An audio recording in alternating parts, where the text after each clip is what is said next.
And then, yeah, I went to the finals, beat this guy in the finals, and then I think he was Asian.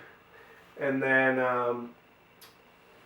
I remember everybody started chanting, Battle Jin, Battle Jin, Battle Jin. So I was like, okay, I think this might happen. And then we started battling, and really I wanted to battle Jin. You know, I'm not an idiot. I thought that might happen. So we had a good battle. I think it was pretty back and forth, but they don't show you the entire battle with the released footage.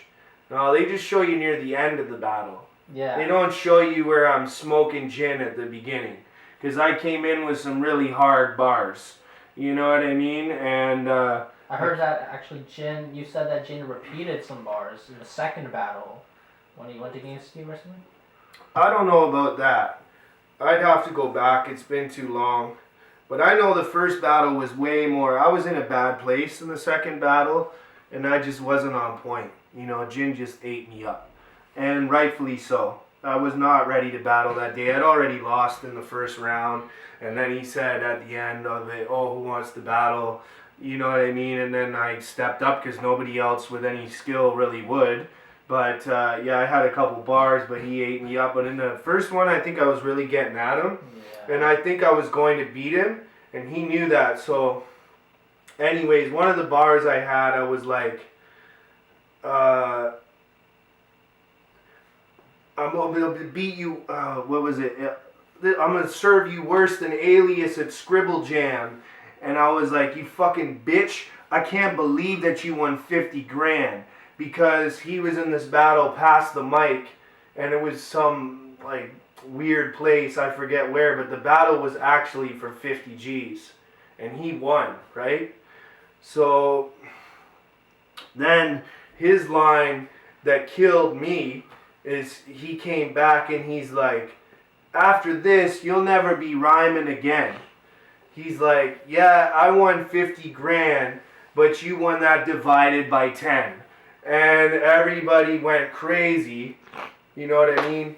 But if you think about it, and then he told the DJ cut the record, and really he got an extra verse in over me. I should have had a turn to rebuttal his verse to keep it fair, verse for verse, right? But he saw that I was beating him. He didn't want it. He thought that's a bad look. So he just told the DJ, cut the record. Audience went crazy. Battle's over. Veteran move, really. But if you think about it, the math on that is wrong because I won $1,000. So then I had all these rebuttals like, oh, you're Asian and you can't even do math and all this shit that I was going to come back with. And yeah, I think it would have been a totally different outcome, you know what I mean? So, but yeah, no, shouts to Jin, you know, that was one of the biggest battles I ever had for sure. Between that and the battle with the Saurus at Scribble Jam, those were the two biggest ones I ever did, so... Yeah, no, that was the Clash battle, and those... I know you've spoken about the Aspire battle, the Soul Con battle. How can you reflect on the No Can Do battle? Oh, the No Can Do battle. Well, it's nice actually to get to speak about that, because I will say, my performances in those street ciphers and Scribble Jam are embarrassing. And that's not something I'm proud of, and I don't think that's really a representation of me at all. You know, yeah. There's a lot behind the scenes that people don't see. You know, I was obviously quite drunk when I was behaving like that and trying to call everybody's lines and battle everybody. You know, later on, I ended up becoming more homies with No Can. And, you know, he was out there in Saskatoon for that King of the Prairies battle, so we got to chop it up. And I really respect No Can Do. I think he's one of the best freestyle battlers of all time. And yeah, looking back, you know, really what happened is basically I traveled all the way to Cincinnati, went into the qualifiers, battled this guy in the qualifiers who was from Cincinnati, who I was clearly better than and got more of a crowd response, but they just gave it to him anyways. So I basically, you know, I flew across the country and then drove to Cincinnati only to lose in the first round of the qualifiers. So that's when I thought, oh great, I'm not even going to be in the battle. You know, that was '07. And I was pissed. And yeah, straight up, I went to, you know, this was my dream. And so I went up to the bar, I ordered shots, I was double fisting.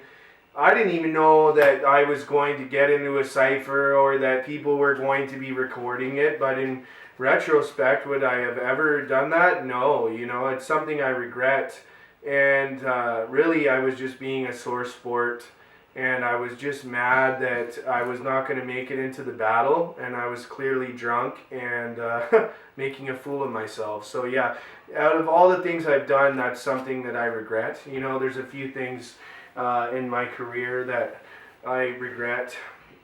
Or in my path on music, I should say, because it wasn't really a career. You know, that and my overtime round with SoulCon where I just set a bunch of racist bars. You know, I'm not proud of that either.